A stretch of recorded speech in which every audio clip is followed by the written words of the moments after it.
اپنانا پڑے گا۔ وَلِلَّهِ أُسْوَةُ الْحَسَنَةُ، آپ علیہ الصلوۃ والسلام کی زندگی کیا ہے؟ اسوہ حسنہ، بہترین نمونہ ہے انسان کے لیے۔ اگر انسان اس پر چلا گیا تو خدا کی قسم کامیاب ہے، اگر نہ چلا تو خدا کی قسم ناکام ہے۔ کافروں کی زندگی ناکامی کی زندگی ہے، ایک دن کی زندگی کوئی معنی نہیں رکھتی، ہزاروں سال بیجیے کوئی معنی نہیں رکھتے۔ ہاں، مسلمان کا وہ ایک لمحہ جس میں اس نے کہا تھا لا الہ الا اللہ محمد الرسول اللہ، خدا کی قسم کافر کی بادشاہت کی ہزاروں سال زندگی سے بہتر ہے۔ وہ ایک لمحہ جس میں اس نے کہا تھا لا الہ الا اللہ محمد الرسول اللہ۔ تو ہم اپنی زندگی کو بنا لیں، ہم اپنی زندگی کو بنا لیں۔ کس طرح بنا لیں؟ آپ علیہ الصلوۃ والسلام کی زندگی کو لیں، پھر ہمارے لیے کیا ہوگا؟ اللہ ہمیں بھی نمونہ بنائے گا۔ حضرت عبداللہ بن مسعود رضی اللہ تعالیٰ عنہ فرماتے ہیں من کان مستنا فلیستن بمن قد مات فإن الحی لا تؤمن علیہ الفتنہ، کہ اگر کوئی شخص یہ چاہے کہ وہ کسی کو مقتدا بنائے، کسی کو اپنا رہنما بنائے، تو وہ کن کو بنائے؟ ان لوگوں کو بنائے جو اس دنیا سے چلے گئے ہیں۔ فإن الحی لا تؤمن علیہ الفتنہ، زندہ آدمی پر کوئی بھروسہ نہیں۔ کوئی بڑا عالم ہے، کوئی بڑا سیاستدان ہے، کوئی بڑا اپنے آپ کو کچھ سمجھے، لیکن زندہ آدمی کا کوئی بھروسہ نہیں۔ کیوں؟ ان الحی لا تؤمن علیہ الفتنہ، وہ کسی فتنے سے محفوظ نہیں ہے، موت تک اسے کوئی بھی فتنہ جکڑ سکتا ہے۔ ہاں، وہ لوگ جو چلے گئے ہیں وہ محفوظ ہو چکے ہیں، اور وہ لوگ کون ہیں؟ فاولئک اصحاب محمد صلی اللہ علیہ وسلم کانوا افضل هذه الامہ، وہ اس امت کے افضل ترین لوگ ہیں، اور آپ علیہ الصلوۃ والسلام کے صحابہ ہیں، جن کے بارے میں آپ علیہ الصلوۃ والسلام نے کیا فرمایا؟ اصحابی کالنجوم فبأیہم اقتدیتم اہتدیتم، میرے صحابہ ستاروں کی مانند ہیں، جس صحابی کی ابتدا کرو گے اللہ تعالیٰ دنیا اور آخرت کی دونوں کی کامیابیاں عطا کرے گا۔ اور صحابہ کی کیا زندگی تھی؟ صحابہ کی کیا زندگی تھی؟ حجت الوداع کا موقع آیا، آپ علیہ الصلوۃ والسلام نے فرمایا اے میرے صحابہ، کیا میں نے تم تک دین نہیں پہنچایا؟ صحابہ کرام رضی اللہ تعالیٰ عنہ نے عرض کیا اللہ کے رسول آپ نے پہنچا بھی دیا اور پہنچانے کا حق بھی ادا کر دیا۔ تو اس موقع پر آپ علیہ الصلوۃ والسلام نے فرمایا کہ حاضرین تک دین پہنچانا میرا کام تھا، اب غائبین تک دین پہنچانا تمہارا کام ہے۔ اور اسی بیچ میں آپ علیہ الصلوۃ والسلام نے یہ بھی فرمایا یا اللہ گواہ رہنا، یا اللہ گواہ رہنا، یا اللہ گواہ رہنا کہ حاضرین جو مجھے ملا تھا میں نے اس کو دعوت دی، جو ملا تھا میں نے اس کو دعوت دی، اور یہ گواہی دے رہے ہیں کہ میری دعوت پر یہ مسلمان ہوئے ہیں۔ آگے کیا ان سے کیا کہا کہ غائبین تک یہ دعوت پہنچانا، یہ کلمہ پہنچانا تمہارا کام ہے۔ آتا ہے تاریخ کی کتابوں میں پھر صحابہ کرام رضی اللہ تعالیٰ عنہ ادھر سے ہی نکل پڑے۔ بعض کے بارے میں ایسا بھی آتا ہے انہوں نے گھر جانے کے لیے جوتے بھی نہیں پہنے ہوئے تھے، گھر جوتا اٹھانے کے لیے بھی نہیں گئے، وہیں سے اللہ کے راستے میں نکل پڑے۔ حضرت عباس رضی اللہ تعالیٰ عنہ کے 10 بیٹے تھے، اور ان کی قبر 10 ملکوں کے اندر ملتی ہے۔ 10 ملکوں کے اندر 10 بیٹے الگ الگ ملک کے اندر گئے۔ کس لیے گئے؟ کیا ان کے پاس کھانے کے لیے روٹی نہیں تھی؟ کیا اس کے پاس کھانے کے لیے روٹی نہیں تھی، یا پہننے کے لیے کپڑے نہیں تھے؟ خدا کی قسم ان کو سب چیزیں میسر تھی، لیکن اس کے باوجود وہ کس چیز کے لیے گئے تھے؟ ایک اللہ رب العزت کے اس دین کو پھیلانے کے لیے گئے تھے۔ صحابہ کرام رضی اللہ تعالیٰ عنہ کو دنیا کی نعمتیں نہیں مل سکتی تھی گھر بیٹھے، ان کو بھی تو نعمتیں مل سکتی تھی۔ تو حضرت عمر بن عبسہ رضی اللہ تعالیٰ عنہ یہاں سندھ میں کیا کرنے آئے تھے؟ اگر صحابہ کو نعمتیں گھر بیٹھے مل سکتی تھی تو حضرت سنان رضی اللہ تعالیٰ عنہ یہاں پشاور کے اندر کیا لینے آئے تھے؟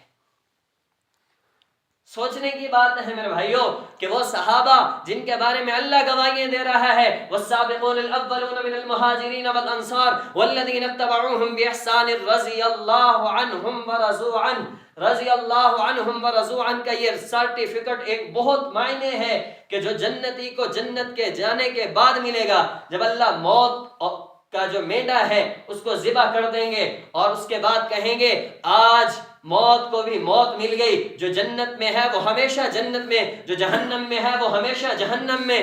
لیکن اس کے بعد اللہ کہیں گے اے جنتیوں میں تم سے راضی ہو گیا، میں تم سے راضی ہو گیا۔ یہ کب ملے گا؟ جنت میں جانے کے بعد، فیصلے ہونے کے بعد۔ لیکن صحابہ کرام رضی اللہ تعالیٰ عنہ کو کب مل گیا؟ دنیا کے اندر مل گیا۔ رضی اللہ عنہم ورضوا عنہ، قیامت تک آنے والا بچہ بھی اس آیت کو پڑھے گا۔ تو یہ کامیابی ہمیں مل جائے تو اس کے لیے کیا ہے؟ وہی صحابہ کرام رضی اللہ تعالی عنہم والے طریقے پہ ہمیں چلنا پڑے گا میرے بھائیوں، طریقے پر چلنا پڑے گا۔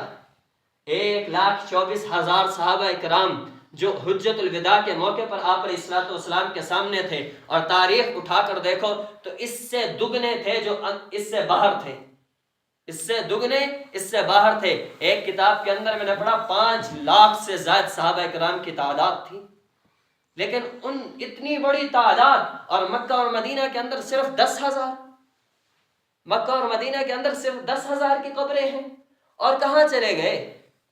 اسی دین کو پھیلانے کے لیے چلے گئے۔ حضرت ابو ایوب انصاری رضی اللہ تعالیٰ عنہ 96 سال کی عمر کا بابا کیا کہتا ہے کہ مجھے گھر بیٹھے موت پسند نہیں ہے، مجھے کیا کرو، اپنے ساتھ لے چلو جو جہاد کے لیے قافلہ جا رہا تھا، اور اپنے قدموں میں جا کر دفنانا۔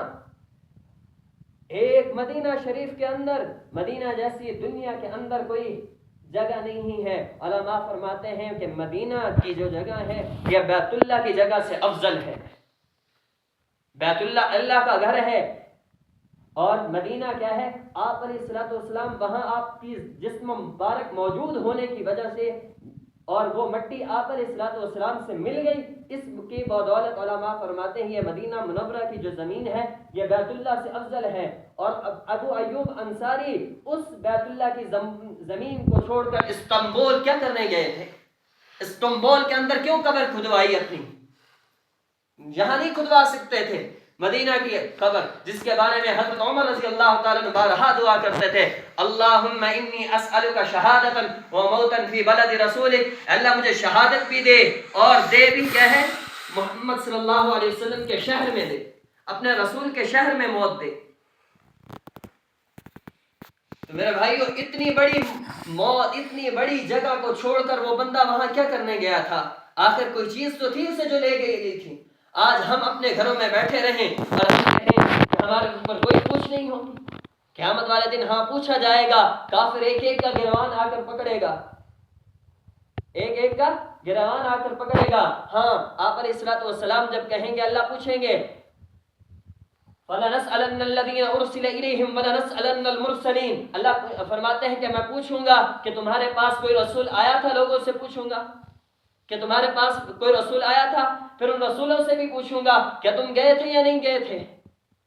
تو آپ علیہ الصلوۃ والسلام فرمائیں گے کہ اللہ ہاں یہ صحابہ میرے گواہ ہیں، میں ان کو 1,24,000 اس وقت حجت الوداع پر موجود تھے، اور میں نے ان کے سامنے ان کو کہا تھا کہ غائبین تک دین پہنچانا تمہارا کام ہے، اور صحابہ نے اس کام کو انجام دیا، ساری دنیا میں پھیل گئے۔ اور جب یہ فَلَنَسْأَلَنَّ الَّذِينَ أُرْسِلَ إِلَيْهِمْ وَلَنَسْأَلَنَّ الْمُرْسَلِينَ کا لفظ ہم تک پہنچے گا تو ہم کیا جواب دیں گے؟ ہم کیا کہیں گے کہ کنتم خیر امت کی آیت ہم بھول گئے، وَلْتَكُن مِّنكُمْ أُمَّةٌ يَدْعُونَ إِلَى الْخَيْرِ کی آیت ہم بھول گئے، وَمَنْ أَحْسَنُ قَوْلًا مِّمَّنْ دَعَا إِلَى اللَّهِ کی آیت ہم بھول گئے کہ ہم یہ جواب اللہ کو دیں گے کہ ہمیں جواب نہیں دینا پڑے گا۔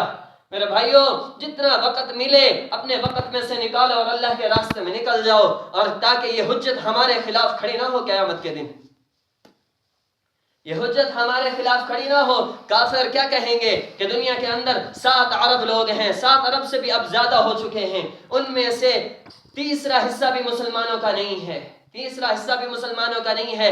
کافر لوگ موجود ہیں، وہ کیا کرتے ہیں، ان کی پلیٹ چائنا کی بنتی ہے تو وہ پاکستان میں موجود آ جاتی ہے، موبائل بنتے ہیں تو وہ موجود ہیں پاکستان کے اندر، سوئی چھوٹی سی بنتی ہے تو وہ موجود ہے پاکستان کے اندر، ہر چیزیں ان کی موجود ہیں، اور نیچے لکھا بھی ہوتا ہے یہ میڈ ان چائنا ہے، یہ میڈ ان جاپان ہے، یہ فلاں ہے، یہ فلاں ہے، یہ فلاں ہے۔ ہاں مسلمانوں کے پاس ایک بہت بڑا کلمہ ہے لا الہ الا اللہ محمد الرسول اللہ، وہ کافروں کو پتہ ہی نہیں ہے، وہ کافروں کو پتہ ہی نہیں ہے۔ کیا ہم یہ قبر میں لے جائیں گے؟ یہ کلمہ کیا قبر میں ہمارا کام دے گا؟ یہ کلمہ کیا قبر میں ہمارے کام دے گا؟ یہ میرے بھائیوں تب ہی یہ کلمہ کام آئے گا جب ہم اس کلمے کے حق کو ادا کریں گے، اور اس کلمے کے حق میں سے کلمہ یہ حق بھی ہے کہ اس کو آگے لوگوں تک پہنچانا ہے۔ اگر اس کلمے کا یہ حق نہ ہوتا تو خدا کی قسم اللہ اپنا اور رسول بھیج دیتا۔ پھر آپ علیہ الصلوۃ والسلام انا خاتم النبیین لا نبی بعدی ما کان محمد ابا احد من رجالکم ولکن رسول اللہ وخاتم النبیین، یہ آیتیں اس بات کی دلیل ہیں، یہ آیتیں اس بات کو فرض قرار دے رہی ہیں کہ اللہ کے راستے میں نکلو، کہ یہ کلمہ کافروں تک پہنچانا تمہارا فرض ہے. اور ہمارے کیا ہے حضرات نے ترتیب رکھی ہے کہ 4 مہینے لگا کر کیا ہے اس کام کو سیکھ کر پھر آگے جانا چاہیے، اور ہماری ابھی تک کوئی ترتیب ہی نہیں بنی. ہم نے تو 4 مہینے لگانے کا کیا سوچا ہے. اور 4 مہینے اس لیے نہیں کہتے کہ 4 مہینے لگائیں گے کہ سیدھا بندہ چلا جائے. 4 مہینے اس لیے کہتے ہیں کہ ایمان اندر کا بن جائے. اندر ایمان ایک شیطان بھی بیٹھا ہوا ہے جو انسان کو غلط راستے پر بھیجتا رہتا ہے. جب تک ایمان نہیں ہوگا تب تک باہر کام نہیں ہوگا. ہم اپنے گھر میں کام نہیں کر سکتے، اپنے بچوں کو نہیں کہہ سکتے کہ نماز پڑھو. ہمارا بیٹا سویا ہوا ہوتا ہے، صبح کے وقت اٹھتے ہیں کہتے ہیں سویا رہنے دو، اٹھاتے ہیں تو وہ کہتا ہے، وہ رضائی اس طرح موڑ لیتا ہے تو ہم کیا کہتے ہیں چلو سونے دو، ہم اپنی نماز پڑھ کے آ جاتے ہیں. جب ہمارا یہاں یہ معاملہ ہے تو ہم جا کر کافروں کو کیا دیں گے؟ پھر ہم کہتے ہیں جہاد ہے جہاد ہے جہاد ہے. جہاد تو تب ہوگا جب اپنے گھر کے اندر پورے لوگ کیا ہوں گے؟ پورے دین پر چلنے والے ہوں گے. ہمارا دین اپنی زندگی کے اندر موجود نہیں ہے. جب اپنی زندگی کے اندر اپنے دین کو مضبوط کر لیں گے تو پھر جہاد کیا ہر کام بھی آسان ہو جائے گا. تو میرے بھائیو آخری التجا ہے یہیں کہ جو بھی وقت ملے اپنا اللہ کے راستے میں لگاؤ، اللہ رب العزت کے سامنے اپنے آپ کو پیش کرو. تو کریں گے انشاءاللہ. انشاءاللہ. تو جن بھائیوں کے 4 مہینے لگے سب سے پہلے تو اس 4 مہینے کا ارادہ کرو. انشاءاللہ پوری دنیا میں جتنے کے بتائیں.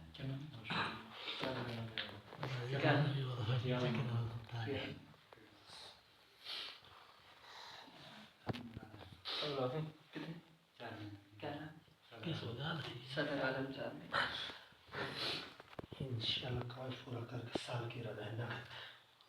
الیاس رحمت. اللہ کی ذات ہے. 4 مہینے طارق حسین لکھو. رضا صبح لکھی دیکھیے. 17 احمد لکھو، یہ اٹھنے کے لیے اشاروں میں ہوتا ہے، اس کا نام لکھو.